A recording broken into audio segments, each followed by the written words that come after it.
మాథ్యూకి Elina కుటుంబంతో పర్సనల్గా ఏమైనా సంబంధం ఉందా?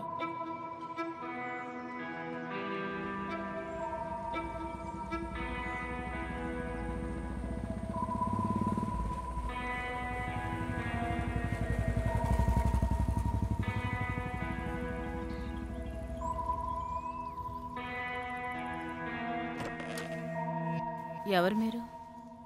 ఆంటీ, నా పేరు మాథ్యూస్. రాజ్కోట్ హాస్పిటల్ నుంచి వస్తున్నాను. ఆల్రెడీ ఫోన్లో మాట్లాడాను. మీరు కూర్చోండి. మ్. మాథ్యూ తను హాస్పిటల్లో ఏ విషయం చెప్పలేదని నాకు ఇప్పుడే తెలిసింది. ఐఎల్టీసీకి వెళ్ళాలని మాత్రం చెప్పింది. తను మీతో చెప్పిందనే నేను అనుకున్నాను.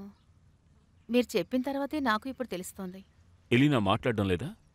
నాకు తను కాల్ చేసి చెప్పాలంటే నెల పైనే అయిపోయింది. ఎలీనాకి ఏమైనా సమస్య ఉందా? అది నేను ఏమని చెప్పాలి? ఈసారి తను ఇక్కడికి వచ్చినప్పుడు చాలా మూడీగా ఉంది. ఆ తర్వాత ఒకరోజు మా పాతింటికి వెళ్ళింది.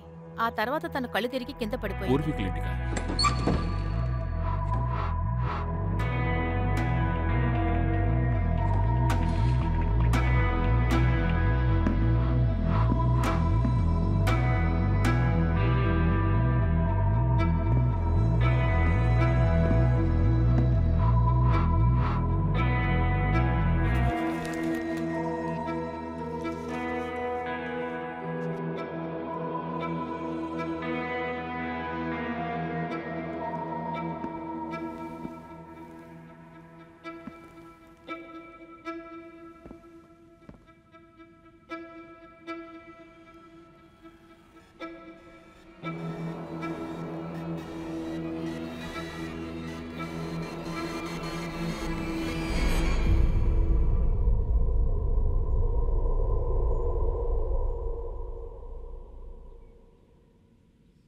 మీరు ఎలీనా కజినే కదా?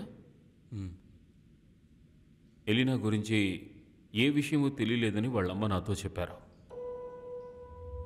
కొద్ది రోజుల క్రితం ఎలీనా ఇక్కడ స్పృహ తప్పి పడిపోయాక తనలో ఏదో మార్పు వచ్చినట్టుగా నాకు తెలిసింది.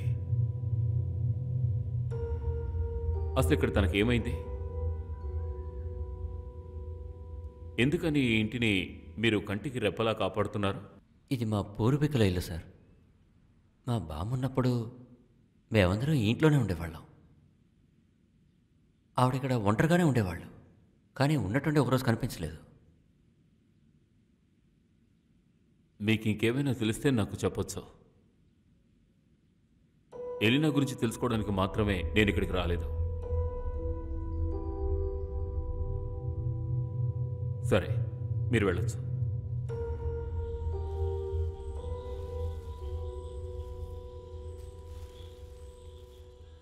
నేను నిన్న ఈ ఏరియాలో చూడలేదే. తీసుకో.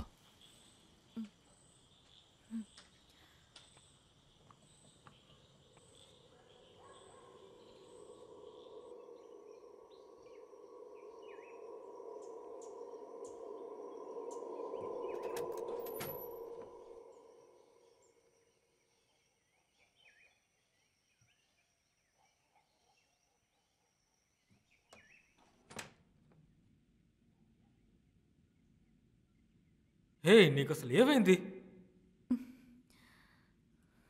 నేను ఇక్కడ ఒంటరిగా వదిలి వెళ్ళడం నాకు అస్సలు ఇష్టం లేదు. ఫోన్ చేసినా కూడా నువ్వు పిక్ చేయడం లేదు.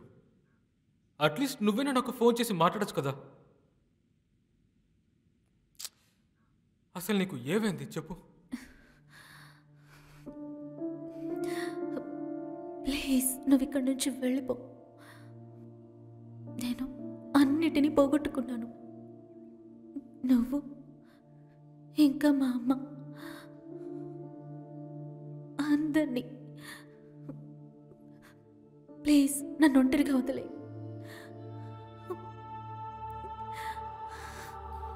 నువ్వు చెప్పింది నాకు అసలేం అర్థం కాలేదు ఎలీనా. ఇదంతా ఎందుకు నాకు కట్టుకథలా అనిపిస్తోంది. నీ మైండ్ ఇప్పుడు ఎంతో డిస్టర్బ్డ్గా ఉంది. కావాలంటే మనం సైకాట్రిస్ట్ని వెళ్ళి కలుద్దామా?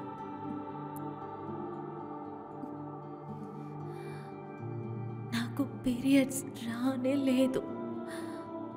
ఇప్పుడు కూడా ఇదంతా వట్టి కథే అంటావా?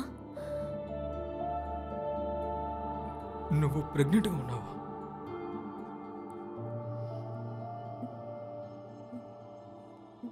నేను అబార్షన్ చేయించుకోవాలి. Please help me.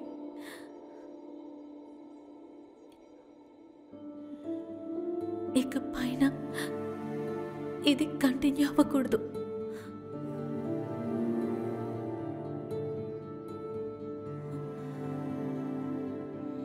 నువ్వు ఇక్కడి నుంచి వెళ్ళిపో ప్లీజ్.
సార్, లాల్గుడి హాస్పిటల్లో వర్క్ చేసే ఎలీనే అనే అమ్మాయి